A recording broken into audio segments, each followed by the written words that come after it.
35 years ago, the Jackson Hole Alliance for Responsible Planning rose to protect our wildlife, wild places, and community character from unplanned growth and development. In 1997, we changed our name to the Jackson Hole Conservation Alliance, recognizing the broad scope of our advocacy in the valley. Over the past 3 decades, we've teamed up with concerned citizens and many dedicated partners to keep Jackson Hole wild and beautiful while protecting the soul of this special place. Now, we're laying the groundwork for the next 35 years of advocacy. Our goal is to make Jackson Hole a national model of living in balance with nature and, most importantly, to engage the whole community in working towards this vision. Because the only way we'll make it a reality is if we all work together as an alliance. At this moment, we want to pause and recognize just a few of the locals who form our roots in the whole through their everyday actions. While the individual aspen tree reduced to its own contribution can seem insignificant, the whole relies on it. Without roots in place to support the growth of our environment, the soil erodes and the community of life dies. The individuals honored in this video exemplify the diverse range of people working to create a better future for Jackson Hole through their everyday actions, some in areas of conservation and others through their selfless volunteerism.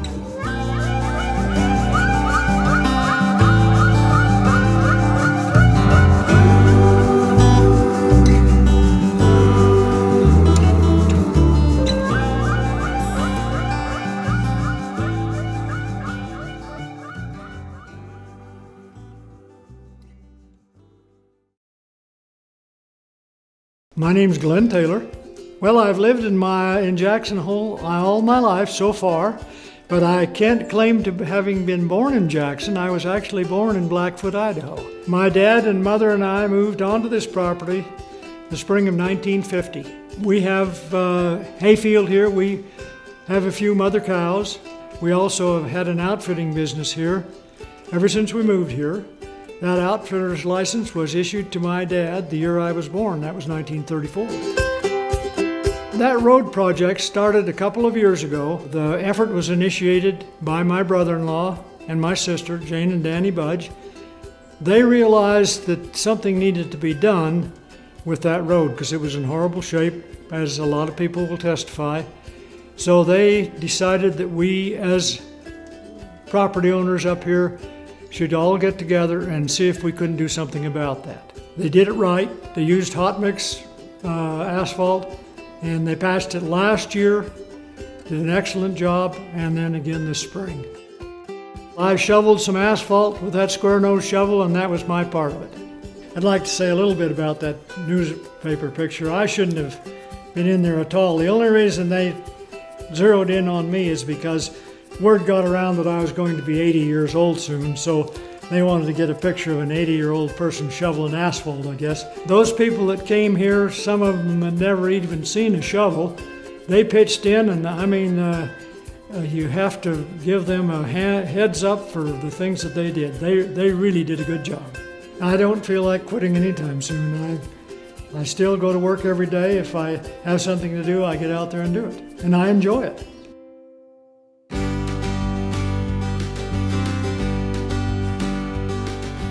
Hello, my name is Katie Wilson. I have lived in the Valley for about 9 years. I'm an architect in town and member of the U.S. Green Building Council, as well as one of the co-organizers for a group known as Green Drinks. Green Drinks is a setting to have very casual, environmentally related conversations, education, or just general awareness. Topics of Green Drinks vary from event to event. Maybe we bring in a panel and discuss fracking. Maybe we talk about local businesses and as well as like local gifts, local artisans that are going to come in. Our last one was at the People's Market, so we were all about building community and bringing local vendors in. Other ones might just be highlighting businesses in town that are doing really great actions as far as even just simple things like recycling or where they're getting their ingredients for their restaurant. The general atmosphere is pretty casual and fun. There are some disagreements on different points, and that's okay, and that's what it's all about, having that conversation. I have been a past participant in a group known as Momentum in town. Momentum is a mentoring program. It's It's not just a friend, it's somebody to bounce professional ideas or professional development and have somebody to talk through things with. I'm an architect, and that's actually what brought me to Jackson Hole. I found this firm doing a nationwide search, and I really enjoyed how they did both green aspects, but they also kept design involved. Because I believe that sustainability is more than just the environment, but you also have to have social sustainability as well as economic sustainability. So if people don't want to be in that space, or they can't afford that space, or it just doesn't make sense, then it's not worth building.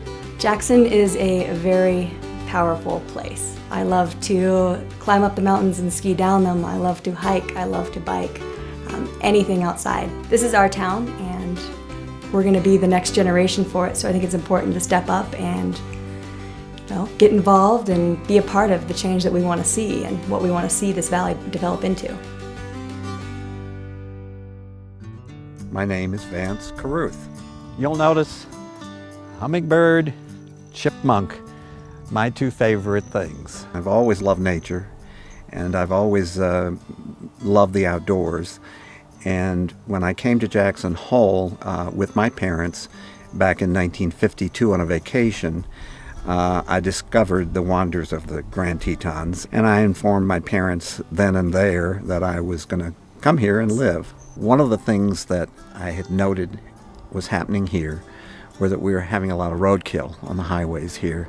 And I had seen in Canada the wildlife crossings. The numbers were significant, as much as 85 to 90% of the mortality was reduced. When I saw it at first, this was something that we should have here in Jackson Hole. They berm the land, it's all landscaped with natural vegetation, and then it berms up so that they can't hear the traffic on the highway or see it. Down at the Pinedale region where they've put in the wildlife crossings, I went down and observed a group of pronghorn as they slowly made their way towards where they normally would cross. And then the leading female, she would go down one way and stop, and then she'd go up the other way. Nonetheless, she finally started to run, and all of them followed her. And once they've done this, the beauty is that that female will remember to come back there, and all the young will learn that route. That's the hope of the future for wildlife connections, connecting their habitats, making it possible for them to once again roam free in Wyoming. It was the Muries largely who inspired my interest in wanting to preserve this place and to preserve wilderness in Alaska in particular. When Marty died, I decided the best way I could honor her memory was to continue the fight to get the Arctic Refuge 1002 lands preserved as wilderness. Currently, there is a project being produced and directed by the Alaska Wilderness League up in Alaska. And what they're asking folks to do is to go to their website and download a sign, take the time to have their photograph taken, and send it in. They're going to present them to Secretary Jewell of the Interior, and she will then hopefully present this album to the President of the United States in hopes that he might use executive powers to designate the 1002 lands in the refuge as wilderness in perpetuity. I can think of no better way for this community to honor the Murie legacy than to take part and become a part of this history. Hi, my name is Ben Roth. Well, I've made art all my life. It's just something I've done. I often drew as a kid and built construction paper environments, racetracks and things like that. I also really got into my Valentine's box. I usually start on it a couple weeks before Valentine's Day. I use recycled material whenever I can. When I build models, I use cardboard that I recycle from across the street at the body shop. A lot of the work I'm having done locally, I'm having it sandblasted and clear coat locally. So I'm just trying to minimize my carbon footprint. I also have people bring me interesting materials that they think would make for good art. I had a friend leave a cardboard box full of bike chains for me. They were all used and rusted, and I've begun making some pieces out of that. I had a fellow give me a giant piece of styrofoam, and I did a polar bear out of the styrofoam. And it was a fun project, and there's a message behind it, you know. Styrofoam's made, it's a petroleum product, and it's this beautiful white, but it also sort of symbolizes what we're doing to the environment. So I thought it was interesting and ironic to make a polar bear out of it.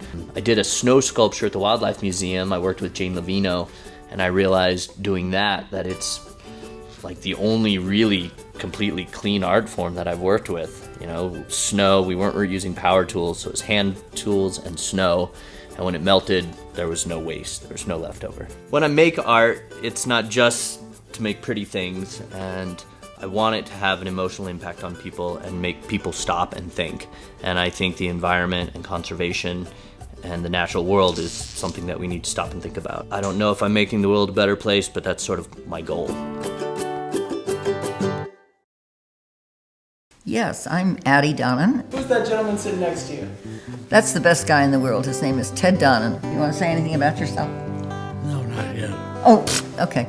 I came out as a young girl to be a cabin girl at my uncle's ranch, which was called the Bear Paw Ranch. But the payment was not only that I got to be fed, but I get to ride every afternoon. And I would do anything to be able to get on a horse. I can't remember why. Why you came? Why I came. Because I dragged you out here. No, you didn't. We became engaged before he went overseas in World War II. When he got home, I gave him about 3 minutes and we got married. And it was a good decision. I hope you agree with that, because it's going to make a very bad film if you don't agree with it. Ted was actually involved with the National Museum of Wildlife Art. When it first started here, they opened as a little gallery in town. Ted was the one that was picked to be on that board that looked for land and then put together a team that raised the money and had some wonderful people on that board. I think we got involved because these organizations that you are now covering were all very important in our estimation for this valley. And therefore, even though we were only here part-time for a good long time, we could throw in a little time, unpaid time, so to speak, to do it. Jackson Hole is full of people who are willing to volunteer for things that they think are important. We're very proud that we've been connected in a minor kind of a way.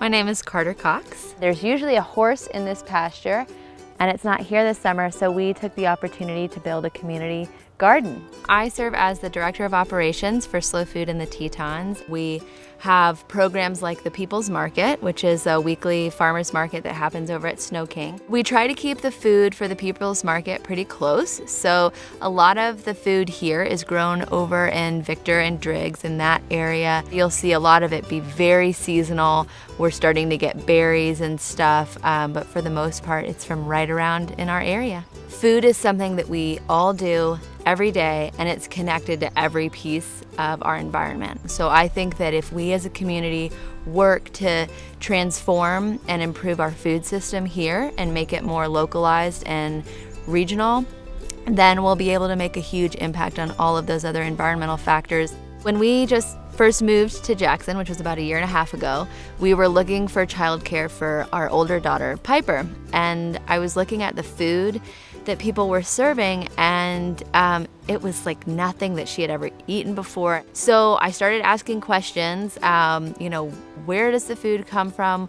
What are these, child care centers dealing with? For them, a lot of it is a funding issue, and so I completely understand. Why don't you tell us, what kind of vegetables are these? Rainbow chard. And what about this? Broccoli. Apparently I asked enough questions to get Slow Food in the Tetons kind of interest. I was lucky enough to be part of the first Conservation Leadership Institute here with the Conservation Alliance. I got to learn about the political infrastructure here and how much you can do in a small and engaged community like Jackson. I also work at the National Museum of Wildlife Art as the Assistant Curator of Education and Exhibits. One area I'm really excited about is trying to bridge that gap more between what people see in the museum as fine art and wildlife art and what they're experiencing here in Jackson, trying to instill that desire to do something once people leave the museum and to have more mindfulness about how our actions impact that wildlife. I'm Bert Raines. Well, after one of the big wars, we took our first vacation out here, Meg and I, and we kept coming back on vacations year after year, and after a while you decide, why take vacations here? Why not live here? Well, there was this college professor who told us that there's no inexhaustible supply of anything. I was an engineer, and I thought part of my job was to make things last longer and use resources wisely. And that has influenced me forever. So, of course, I'm fond of the Meg and Bert Raines Wildlife Fund, in which we try to find projects that need just a little bit of help. We've been in business about 3 years. We've got about 9 projects going. There's a long-billed curlew that was radio collared here on a national elk refuge that has been tracked to northwest Mexico. There's a project on snails and a project on frogs. But if I sound busy, it's because I let other people do the important work. I'm a bird watcher. I watch them all if I can. I had no idea what that thing was that fell out of the sky one day. And I went to the library and got a bird book, and it was downhill from there. When we first got here permanently, for example, we undertook to rewrite the bird checklist for the valley. I like to think that that checklist and the bird and nature column I write for the Jackson Hole News and Guide has helped arouse awareness of the bird life in the valley and around. That's the commercial.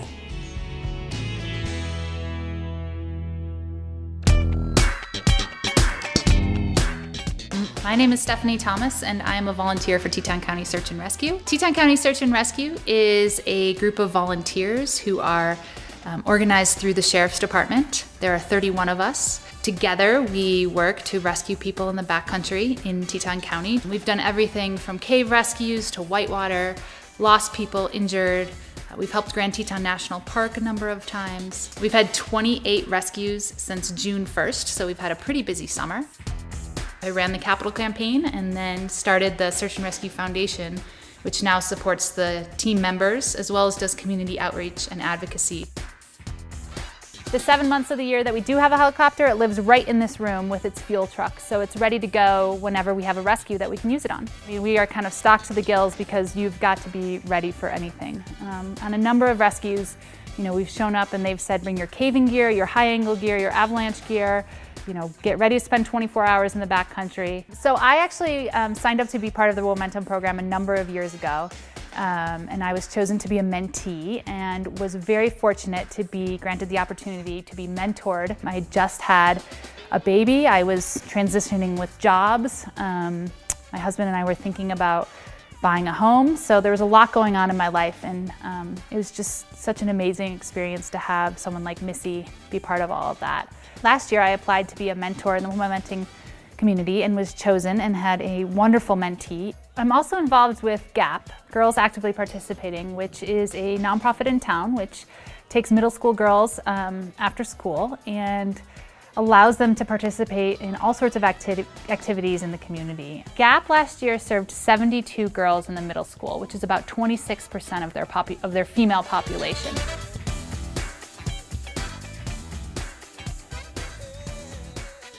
Thanks for listening to me today.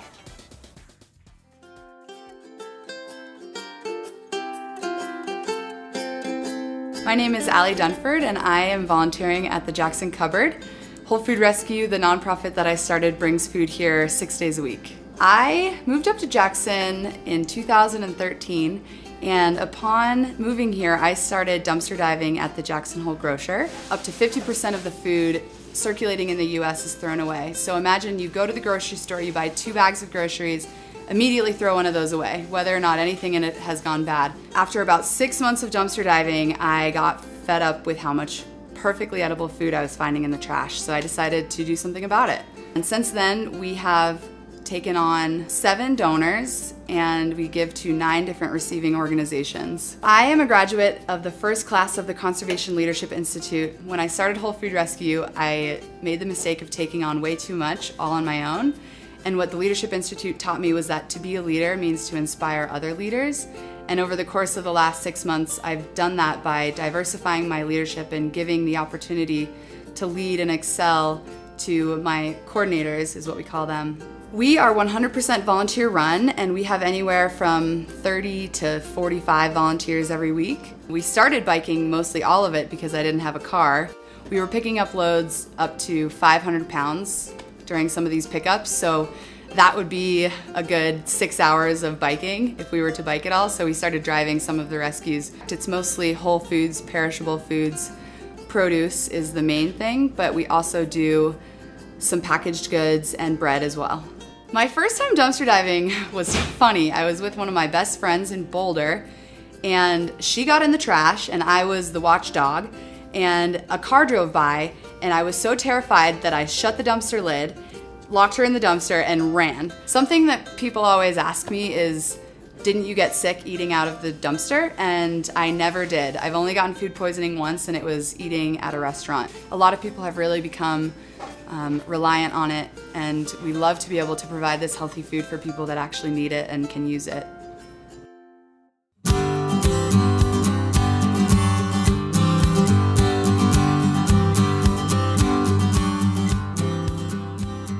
Hi, my name is Doug Cook. I'm the assistant lift manager at Jackson Hole Mountain Resort. My job does involve a little bit of mountain biking here and there, which is great. I'm an avid biker, both mountain and road. Checked the weather forecast this morning and it looks like there might be a little bit of a storm activity rolling in, so we'll go take a peek, and for that actually it looks clear as can be right now. The resort was already doing quite a bit in the environmental, the big scheme of things.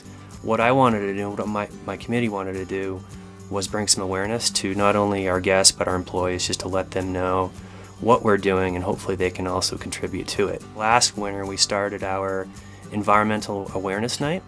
So what that was, we showed a movie down in the Walk Festival Hall. We made it a donation-only movie, and all the proceeds went to one of our local nonprofit charities. So we chose the local nonprofit, Whole Food Rescue, and 100% of the proceeds went towards that charity.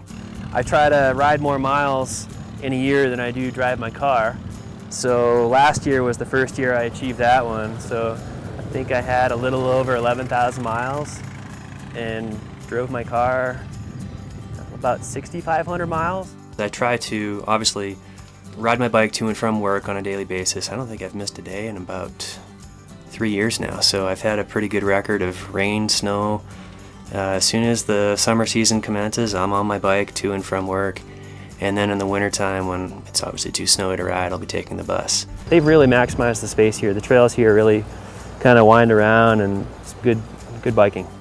I'm just very much into the recycle thing. I think my trash now is down about 1 bag a month, so I've got a couple composters and been lugging my plastics and glass and even the small corrugated cardboard all over the place so I don't have to throw it into the trash. I ride on a local bike team, Team Jackson Hole, and every year the team rides for a different nonprofit. This past year we've been riding to bring awareness to the Whole Food Rescue. So I pick up my rescue at the Great Harvest Bakery and bring that to the senior center. I think the little steps that I do personally in my life and that the resort does, it's not enough really to solve the solutions of the global warming or anything that's up with our environment right now, but at least we're gonna at least not contribute to the problem.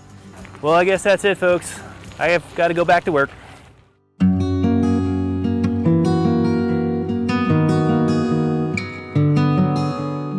My My name is Steve Kilpatrick. My background started as a farm ranch kid in eastern Nebraska and ended up in college pursuing the wildlife profession. I came here in '78 to the eastern part of the state. Then in 1985 I was transferred to Jackson, Wyoming and worked with the Wyoming Game and Fish for 33 years, retired about 3.5 years ago. And I was retired for a full one night the first time. Went to work the next day for the Teton Science School, and then a full one night for the second time. My friends got a hold of me and wanted to know if I was interested in becoming the executive director for the Wyoming Wildlife Federation. So, been in that position for about the last 2.5 years.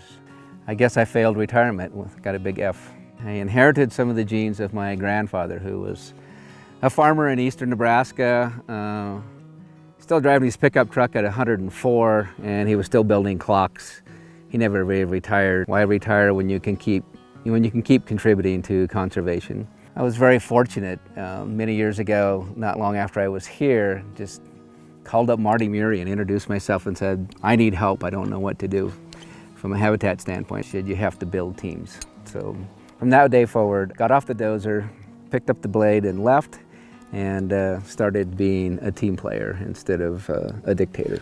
I think our responsibility as humans to figure out what the needs of our wildlife are, and then try to articulate that in an effective way to decision makers across the nation so that we have policies that are futuristic, and so we have landscapes like this for perpetuity. My favorite line when I start to build teams is, if we disagree on something fairly minor, then we just think we can't be friends. And my analogy to that is, most all of us have a spouse or significant other, and how often do we disagree with them? And yet we sit down at the same table and eat supper together, and God forbid we jump in the same bed together. So it's okay to disagree and still be friends. There's still a lot that we can agree on, and if we can make a difference on that other 95%, there are no limits.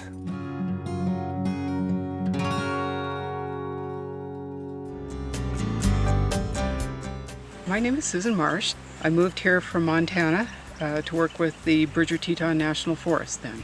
I worked as the recreation staff, working with trails and wilderness and related resources until 2010 when I retired.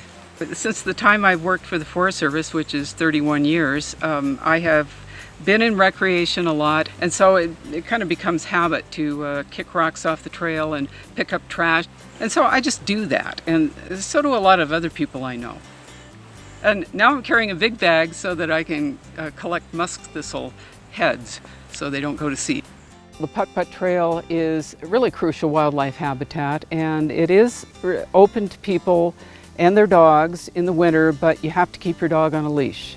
And the reason for that is there is a lot of deer, sometimes bighorn sheep, a few elk, and an occasional moose. And when dogs chase them or otherwise disturb them, it's a stress on them. And so when I see people along the trail that don't have their dog on a leash, I just tell them, I say, you know, I like to take my dog up here too, and someday I won't be able to, because if people won't do it, then they'll just close it.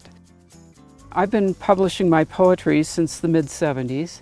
Then I kind of branched into essays, and now I'm doing books. And I'm going to start out with a short snippet from an essay that I published in a book that was put out by the Murray Center. It kind of encapsulates my sense of how people in Jackson Hole feel about the way they live. In Jackson Hole, a lot of us still find jobs as river guides and wranglers and backcountry rangers, and even on indoor days, we can look out the window and be reminded, inspired by what we see and why we chose this place and why we spend every possible moment renewing our inhabitants here. We lift our eyes above the streets of downtown Jackson, where for most of the summer the traffic and noise make us wonder if we've somehow been transported to a great metropolis, and let them rest for a moment on what we recognize and love. The ridge of Snow King Mountain, the crown of peaks at the head of Cache Creek, a strand of geese calling to each other as they fly overhead. In the sight of mountains, close and sheltering, brings us home.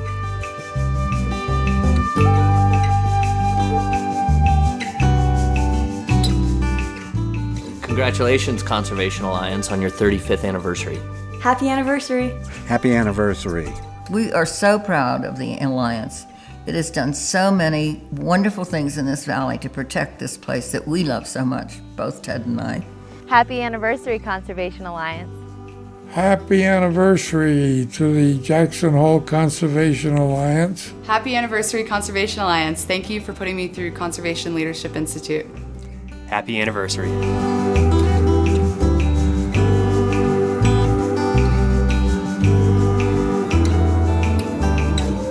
I remember you as a kid. You've grown up pretty good.